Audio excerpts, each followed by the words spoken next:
ನಮಸ್ಕಾರ ಸ್ನೇಹಿತರೆ, welcome back to my YouTube channel. ಇವತ್ತು ನಾನು ಒಂದು ಸುಂದರವಾದಂಥ ಪ್ಲೇಸಿಗೆ ನಿಮ್ಮನ್ನು ಕರ್ಕೊಂಡು ಹೋಗ್ತಿದ್ದೀನಿ. ನೋಡುವಾಗಲೇ ಗೊತ್ತಾಗಿರಬಹುದು, ಮಂಗಳೂರಿನವರಿಗೆ ಆದರೆ ಗೊತ್ತಾಗಿರ್ಬೋದು. ನಾನಿವತ್ತು ನಿಮ್ಮನ್ನು ಎರ್ಮೈ ಫಾಲ್ಸಿಗೆ ಕರ್ಕೊಂಡು ಹೋಗ್ತಿದ್ದೇನೆ. ಎರ್ಮೈ ಫಾಲ್ಸ್ ಇರುವುದು ಧರ್ಮಸ್ಥಳದ ಹತ್ರ ಉಜಿರೆಯ ಹತ್ರ ಬರ್ತದೆ.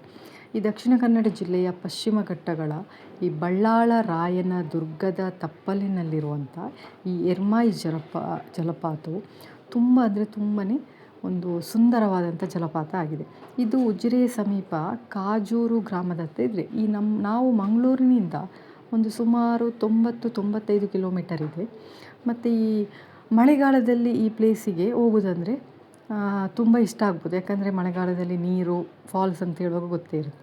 ಮತ್ತು ನಾವು ಈಗ ಬ್ಯಾಂಗ್ಳೂರಿಂದೆಲ್ಲ ಬರುವವರಿಗೆ ಬ್ಯಾಂಗ್ಳೂರಿಂದ ಡೈರೆಕ್ಟಾಗಿ ಉಜಿರೆ ಸಿಟಿಗೆ ಬರಬೇಕಾಗುತ್ತೆ. ಉಜಿರೆಯಿಂದ ನೀವು ಪ್ರೈವೇಟ್ ವೆಹಿಕಲ್ ಮಾಡಿ ಹೋಗಬೇಕಾಗುತ್ತೆ. ಈ ಒಂದು ಎರ್ಮೈ ಫಾಲ್ಸಿಗೆ ಆಲ್ಮೋಸ್ಟ್ ಜನ ಹೋಗಿರ್ತಾರೆ. ಅಂದರೆ ಇದೊಂದು ಪ್ರೈವೇಟ್ ಪ್ಲೇಸ್ ಆಗಿದೆ.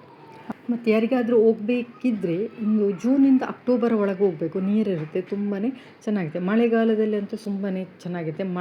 ಮಳೆ ಇದ್ದ ದಿನ ಸಹ ಹೋಗಬೇಡಿ, ನೀರಿಗೆ ಇಳಿಲಿಕ್ಕೆ ಬಿಡಲ್ಲಲ್ಲಿ. ನಾವು ಟೋಟಲಾಗಿ 13 ಜನ ಒಂದು ಟಿ ಬುಕ್ ಮಾಡಿ ಹೋಗಿದ್ವಿ. ತುಂಬಾ ಎಂಜಾಯ್ಮೆಂಟ್ ಮಾಡಿದ್ವಿ ಅಲ್ಲಿ ಇಲ್ಲಿ ಅಂತೇಳಿ, ಡ್ಯಾನ್ಸ್ ಮಸ್ತಿ ರೀಲ್ಸ್ ಅಂತೇಳಿ. ಇನ್ನೊಂದು ಈ ಎರ್ಮೈ ಫಾಲ್ಸಿಗೆ ಎರ್ಮೈ ಅಂತೇಳಿ ಹೆಸರು ಬರಲಿಕ್ಕೆ ಒಂದು ಸ್ಟೋರಿ ಇದೆ. ತುಂಬ ಹಿಂದಿನ ಕಾಲದಲ್ಲಿ ಅಂತೆ, ಅಂದರೆ ಎತ್ತು ಇದೆಯಲ್ಲ, ನಾವು ತುಳುವಿನಲ್ಲಿ ಹೇಳೋದು ಎರ್ಮೆ ಅಂತೇಳಿ ಹೇಳ್ತೀವಿ. ಈ ಒಂದು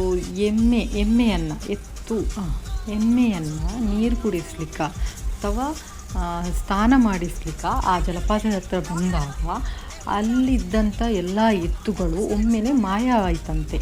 ಅದಕ್ಕೋಸ್ಕರ ಅಲ್ಲಿಗೆ ಎರ್ಮಾಯಿ ಅಂತೇಳಿ ಹೆಸರು ಬಂತು. ಅಂದರೆ ಎರ್ಮೆ ನಾವು ಹೇಳ್ತೇವಲ್ಲ, ಎರ್ಮೆ ಮಾಯ ಆಂಡ್ ನಾವು ತುಳುವಲ್ಲಿ ಹೇಳ್ತೇವೆ. ಅದೇ ಮತ್ತೆ ಹೋಗ್ತಾ ಎರ್ಮಾಯಿ ಅಂತೇಳಿ ಅಲ್ಲಿಗೆ ಹೆಸರು ಬಂತು. ಎರ್ಮೆ ಮಾಯ ಆಂಡ್ ಅಂತ ಹೇಳುವಂಥ ಇದು ವರ್ಡ್, ಮತ್ತು ಅದು ಶಾರ್ಟ್ ಕಟ್ಟಾಗಿ ಎರ್ಮಾಯಿ ಅಂತ ಹೇಳಲು ಸ್ಟಾರ್ಟ್ ಮಾಡಿದ್ದು ಅಂತೇಳಿ ಅದು ಸ್ಟೋರಿ, ರಿಯಲ್ ಸ್ಟೋರಿ. ಅಂದರೆ ಎಮ್ಮೆಗಳು ಮಾಯವಾಯಿತು ಅಂತೇಳಿ, ಅಂದರೆ ಎರ್ಮೆ ನಾವು ತುಳುವಲ್ಲಿ ಹೇಳ್ತೀವಿ, ಎಮ್ಮೆ ಕನ್ನಡದಲ್ಲಿ ಹೇಳ್ತೀವಿ. ಹಾಗೆ ಎಮ್ಮೆ ಮಾಯವಾಯಿತು ಆ ಪ್ಲೇಸಲ್ಲಿ, ಅದಕ್ಕೆ ಎರ್ಮಾಯಿ ಅಂತೇಳಿ ಹೆಸರು ಬಂತು.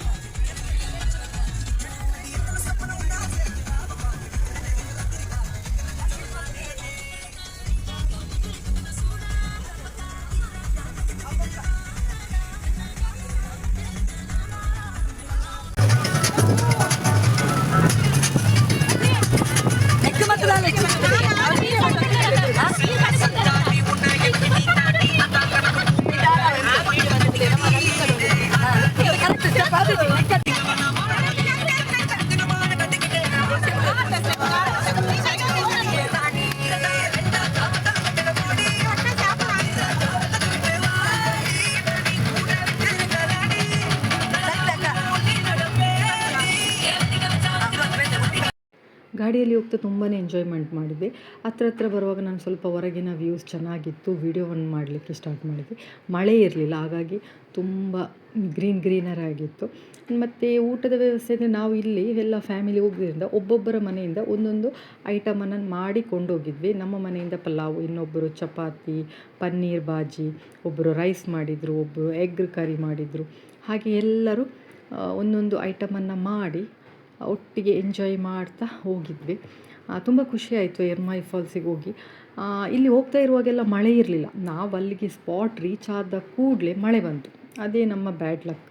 ಯಾಕಂದರೆ ಅಲ್ಲಿ ಹೋದ ನಂತರ ಮಳೆಯ ಜಲಪಾತದ ನೀರು ಬರುವಾಗ ನಮ್ಮನ್ನಲ್ಲಿ ಇಳಿಲಿಕ್ಕೆ ಬಿಡ್ತಾ ಇರಲಿಲ್ಲ. ಮತ್ತೊಂದು, ಅಲ್ಲಿ ಎಂಟ್ರೆನ್ಸ್ ಎಲ್ಲ ಟಿಕೆಟ್ ಇರುತ್ತೆ, 2-3 ಕಡೆ ಎಲ್ಲ ಟಿಕೆಟ್ ಇತ್ತು. ಎಷ್ಟು ಟಿಕೆಟ್ ಅಂದರೆ ಅದರ ಕಾಸ್ಟ್ ಬಂದು ಒಂದು 50-60 ಒಳಗಡೆ ಇರಬೇಕು ಒಬ್ಬೊಬ್ಬರಿಗೆ ಪರ್ ಹೆಡ್. ಮತ್ತು ಈಗ ನೋಡಿ, ನಾವು ಸ್ಪಾಟಿಗೆ ಹೇಳಿದ್ವಿ, ಅಲ್ಲಿ ನೋಡಿ ಇದೊಂದು ಚೆನ್ನಾಗಿ ಒಂದು ಪ್ಲೇಸ್ ಇತ್ತು. ಮೇಲ್ಗಡೆ ಗುಡ್ಡ, ಆ ಮೋಡ ಅಂತ ಸ್ನೋ ಹೇಳ್ತಾರಲ್ಲ, ತುಂಬ ಚೆನ್ನಾಗಿತ್ತು. ಹಾಗೆ ಅಲ್ಲಿ ಸ್ವಲ್ಪ ವೀಡಿಯೋ ಮಾಡಿದ್ವಿ. ಆನಂತರ ಪ್ರಕೃತಿ ಸೌಂದರ್ಯದ ಬಗ್ಗೆ ಹೇಳಬೇಕಿದ್ರೆ ತುಂಬ ಅಂದರೆ ತುಂಬ ಚೆನ್ನಾಗಿದ್ದು. ಧರ್ಮಸ್ಥಳ ಅಂತ ಹೇಳುವಾಗಲೇ ಗೊತ್ತಾಗ್ತದೆ, ಕಾಡ ಮಧ್ಯದಲ್ಲಿ ದೇವಸ್ಥಾನ ಅದು ಇದು ಅಂತೇಳಿ. ಉಜ್ಜಿರೆ ಇಲ್ಲಿಂದ ನಾವು ನಡ್ಕೊಂಡು ಹೋಗ್ಬೇಕು. ಇವಾಗ ಇಲ್ಲಿಂದ ನಾವು ನಡ್ಕೊಂಡು ಹೋಗ್ಬೇಕು. ನಡ್ಕೊಂಡು ಹೋಗುವಾಗ ಸಹ ಹಾಗೆಯೇ ಹೋಗ್ತಾ ಇರುವಾಗ ಸುಸ್ತಾಗಲಿಲ್ಲ. ಎಂಜಾಯ್ಮೆಂಟ್ ಜೋಶಲ್ಲಿ ಎಲ್ಲ ಒಟ್ಟಿಗೆ ಹೋದ್ವಿ. ಏನು ಒಂಥರ ಟ್ರೆಕ್ಕಿಂಗ್ ಥರ ಹೋಗಲಿಕ್ಕೆ ಇತ್ತು. ಖುಷಿ ಆಯಿತು, ತುಂಬ ಅಂದರೆ ತುಂಬಾ ಖುಷಿ ಆಯಿತು ಹೋಗುವಾಗ. ಇಲ್ಲೆಲ್ಲ ನಾವು ರೀಲ್ಸ್ ಎಲ್ಲ ಪ್ರಾಕ್ಟೀಸ್ ಮಾಡ್ತಿದ್ವಿ, ರೀಲ್ಸ್ ಎಲ್ಲ ಮಾಡಿದ್ವಿ. ಕೆಲವೊಂದು ರೀಲ್ಸ್ ನನ್ನ ಇನ್ಸ್ಟಾಗ್ರಾಮಲ್ಲಿದೆ. ಯಾರೆಲ್ಲ ನನ್ನ ಇನ್ಸ್ಟಾಗ್ರಾಮ್ ಪೇಜನ್ನು ಇನ್ನೂ ಫಾಲೋ ಮಾಡಲಿಲ್ವೋ ಪ್ಲೀಸ್ ಇನ್ಸ್ಟಾಗ್ರಾಮ್ ಪೇಜನ್ನು ಫಾಲೋ ಮಾಡಿ. ಅಲ್ಲಿ ಕೂಡ ವೀಡಿಯೋವನ್ನು ಹಾಕಿದ್ದೇನೆ, ಎರ್ಮೈ ಫಾಲ್ಸ್ ಇದು. ಹಾಗೆಯೇ ಇಲ್ಲೆಲ್ಲ ಸ್ವಲ್ಪ ಡ್ಯಾನ್ಸ್ ರೀಲ್ಸ್ ಎಲ್ಲ ಮಾಡಿ ಮತ್ತೆ ಮುಂದೆ ಹೋದ್ವಿ. ಇಲ್ಲಿಂದ ನಮಗೆ ಬೇಕಿದ್ದರೆ ಜೀಪ್ನ ವ್ಯವಸ್ಥೆ ಇದೆ, ನಮ್ಮನ್ನು ಕರ್ಕೊಂಡು ಹೋಗ್ತಾರೆ. ನಾವು ಸ್ವಲ್ಪ ಮಂದಿ ನಡ್ಕೊಂಡು ಹೋದ್ವಿ, ಸ್ವಲ್ಪ ಮಂದಿ ಜೀಪಲ್ಲಿ ಬಂದ್ವಿ. ಜೀಪಿಗಾದರೆ ಒಂದು 700-750 ರೂಪಾಯಿ ತೆಗಿತಾರೆ. ಒಂದು ಜೀಪಲ್ಲಿ ಎಷ್ಟಾಗುತ್ತೆ ಅಷ್ಟು ಮಂದಿಯನ್ನು ಬರ್ತಾರೆ. ಆನಂತರ ಇಲ್ಲಿ ನೋಡಿ ಜೀಪ್ ನಿಲ್ಲಿಸ್ತಾರೆ ಈ ಜಾಗದಲ್ಲಿ. ಆ ನಂತರ ನಾವು ನಡ್ಕೊಂಡು ಹೋಗ್ಬೋದು, ಮುಂದೆ ಇಲ್ಲ. ಇಲ್ಲೊಂದು ದೊಡ್ಡದಾದಂಥ ಬಂಡೆಕಲ್ಲಿದೆ. ಇಲ್ಲಿಂದ ಸಹ ಒಂದು ರೀಲ್ಸ್ ಎಲ್ಲ ಮಾಡಿದ್ವಿ. ಹೋಗುವಾಗ ತುಂಬಾ ಖುಷಿ ಆಯಿತು, ಯಾಕೆಂದರೆ ಕಾಡ ಮಧ್ಯೆ ಗಿಡ, ದೊಡ್ಡ ದೊಡ್ಡ ಮರ ಎಲ್ಲ ಹೋಗೋದು ಏನೋ ಒಂದು ಟ್ರೆಕ್ಕಿಂಗ್ ಹೋದ ಹಾಗೆ ಅನಿಸಿತು. ತುಂಬ ಇದೆ, ಜಲಪಾತದ ಹತ್ರ ಹೋಗಲಿಕ್ಕೆ ತುಂಬಾ ಟೈಮ್ ತೆಗೆಯುತ್ತೆ, ನಡ್ಕೊಂಡು ಹೋಗಬೇಕು. ಸಣ್ಣ ಮಕ್ಕಳಿದ್ದರೆ ಖಂಡಿತ ಆಗೋದಿಲ್ಲ, ಮಳೆಗಾಲದಲ್ಲಿ ನಾವು ಅವರನ್ನು ಇಡಬೇಕಾಗುತ್ತೆ. ನಿಮಗೆ ಈ ವಿಡಿಯೋ ಇಷ್ಟ ಆದರೆ ಫ್ರೆಂಡ್ಸ್ ಖಂಡಿತವಾಗಿ ಒಂದು ಲೈಕ್ ಮಾಡಿ, ಶೇರ್ ಮಾಡಿ. ಚಾನಲಿಗೆ ಯಾರೆಲ್ಲ ಇನ್ನೂ ಸಬ್ಸ್ಕ್ರೈಬ್ ಆಗಿಲ್ವೋ ಪ್ಲೀಸ್ ಸಬ್ಸ್ಕ್ರೈಬ್ ಮಾಡಿ. ಹಾಗೆಯೇ ಹೊಸ ವಿಡಿಯೋಗಾಗಿ ನನ್ನ ಬೆಲ್ ಐಕಾನನ್ನು ಪ್ರೆಸ್ ಮಾಡಿ.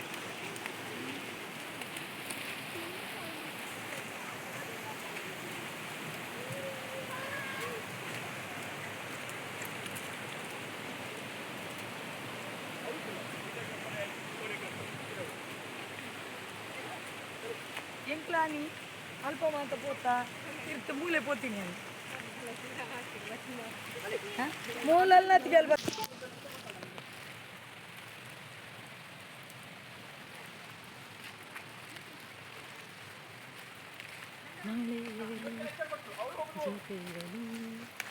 ನೋಡಿ ಇಲ್ಲಿಂದ ನೀನು ನಡ್ಕೊಂಡು ಹೋಗಬೇಕು.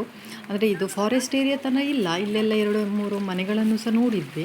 ಮತ್ತು ತೆಂಗಿನ ತೋಟ, ಅಡಿಕೆ ತೋಟ ಜಾಸ್ತಿ ಇತ್ತು. ಅಡಿಕೆ ತೋಟ ಜಾಸ್ತಿ, ಅದೇ ನಾನು ಹೇಳಿದೆಯಲ್ಲ, ಇದೊಂದು ಪ್ರೈವೇಟ್ ಪ್ಲೇಸಲ್ಲಿರುವಂಥ ಪ್ಲೇಸ್ ಆಗಿದೆ, ಫಾಲ್ಸ್ ಆಗಿದೆ. 2-3 ಮನೆ, ಎಷ್ಟು ತುಂಬ ಹಲಸಿನ ಗಿಡಗಳು, ಹಲಸಿನ ಮರಗಳು, ಹಲಸಿನ ಹಣ್ಣು ತುಂಬ ಅಂದರೆ ತುಂಬಾ ಇತ್ತು. ಇಲ್ಲಿಂದ ನೋಡಿ ಈ ಥರ ಮೇಲೆ ಹೋಗಬೇಕು. ಇಲ್ಲೆಲ್ಲ ಬೋರ್ಡೆಲ್ಲ ಹಾಕಿದ್ದಾರೆ. ಮತ್ತು ಇಲ್ಲಿಂದ ಮೇಲೆ ಹೋಗುವಾಗ ಪುನಃ ಒಮ್ಮೆ ಎಂಟ್ರಿ ಟಿಕೆಟ್ ಕೇಳ್ತಾರೆ. ಟಿಕೆಟಿಗೆ ನಾವು ಟಿಕೆಟ್ ಕಟ್ಟಬೇಕು, ಮತ್ತೆ ಒಳಗೆ ಹೋಗಬೇಕು. ತುಂಬ ಖುಷಿ ಆಯಿತು ಹೋಗಲಿಕ್ಕೆ. ಫಸ್ಟ್ ಟೈಮ್ ನಾನು ಸಹ ಈ ಥರ ಒಂದು ಫಾಲ್ಸಿಗೆ ಹೋದದ್ದು. ಅದು ಅಂದರೆ ಒಂದು ಕಾಡಿನ ಮಧ್ಯೆ ಇರುವಂಥ ಫಾಲ್ಸಿಗೆ ಹೋದದ್ದು ಫಸ್ಟ್ ಟೈಮ್. ಟ್ರೆಕ್ಕಿಂಗ್ ಹೋದಾಗೆ ಆಯಿತು ನನಗೆ. ಖುಷಿ ಆಯಿತು ಅಂದರೆ ತುಂಬಾ ಖುಷಿ ಆಯಿತು. ನೋಡಿ ಮುಂದೆ ವೀಡಿಯೋದಲ್ಲಿ ನಾವೇನೆಲ್ಲ ಮಾಡ್ತೇವೆ ಅಂತೇಳಿ. ಅದು ಮೇಯ್ನ್ ಜಲಪಾತದ ಹತ್ರ ನಮಗೆ ನೀರಲ್ಲಿ ಆಟ ಆಡಲಿಕ್ಕೆ ಬಿಡಲಿಲ್ಲ. ಅಲ್ಲಿ ಒಬ್ಬರು ಗಾರ್ಡ್ ನಿಂತಿರ್ತಾರೆ, ನಮ್ಮನ್ನು ಸ್ವಲ್ಪ ಸಹ ನೀರಿಗೆ ಟಚ್ ಮಾಡಲಿಕ್ಕೆ ಬಿಡೋದಿಲ್ಲ ಮಳೆ ಬರುವಾಗ. ಅಂದರೆ ರಭಸದಲ್ಲಿ ನೀರು ಬರ್ತಾಯಿದೆ. ಮತ್ತು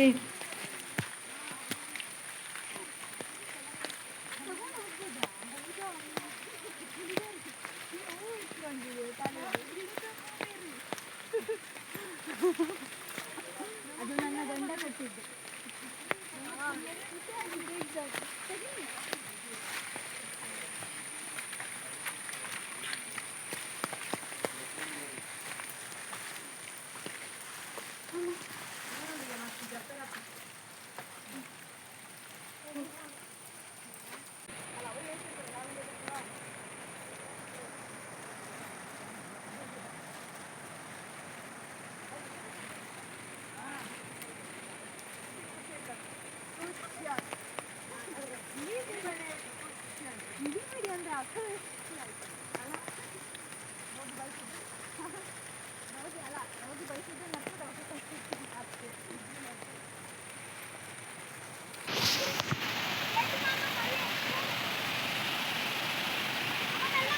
ಕೊಚ್ಚು ಕೊಚ್ಚಿ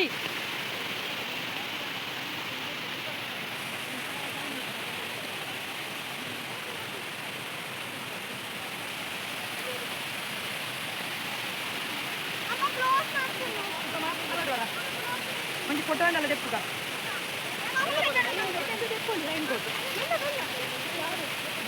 ರೈನ್ ಕೋಟ್ ನನ್ನ ಮೊಬೈಲ್ ತೆಪ್ಪರ ಬಂದಿದ್ದು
ನೋಡಿ, ನಾವು ಹೋಗುವಾಗ ಇಲ್ಲಿ ಈ ಪ್ಲೇಸನ್ನು ಮುಂದೆ ಕ್ರಾಸ್ ಆಗಿ ಹೋದದ್ದು. ಅಲ್ಲಿ ಮೇನ್ ಪ್ಲೇಸ್ ಹತ್ರ ಬಿಡಲಿಲ್ಲ.